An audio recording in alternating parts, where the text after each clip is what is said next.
সাপ্তাহিক ছুটির 2 দিন বিরতির পর জাতীয় ঐক্যমত্য কমিশনের সঙ্গে রাজনৈতিক দলগুলোর দ্বিতীয় পর্যায়ের পঞ্চম দিনের আলোচনা চলছে। রাজধানীর ফরেন সার্ভিস একাডেমিতে অনুষ্ঠিত হয় এই গুরুত্বপূর্ণ আলোচনা সভার সভাপতিত্ব করেন কমিশনের সহ সভাপতি অধ্যাপক আলী রিয়াজ। আলোচনায় অংশ নেয় বিএনপি, জামায়াতে ইসলামী, এনসিপি, ইসলামী আন্দোলন, নাগরিক ঐক্য, সিপিবি, বিপ্লবী ওয়ার্কার্স পার্টি, গণসংহতি আন্দোলনের সহ 30টি রাজনৈতিক দলের প্রতিনিধিরা।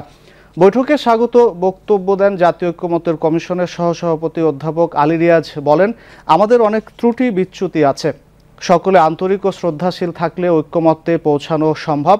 এ সময় তিনি স্বল্প সময়ের মধ্যে জুলাই সনদ বাস্তবায়নের জন্য রাজনৈতিক দলগুলোর সহযোগিতা কামনা করেন। গত 4 দিনের আলোচনার অমীমাংসা বিষয় নিয়ে আলোচনা করা হয়।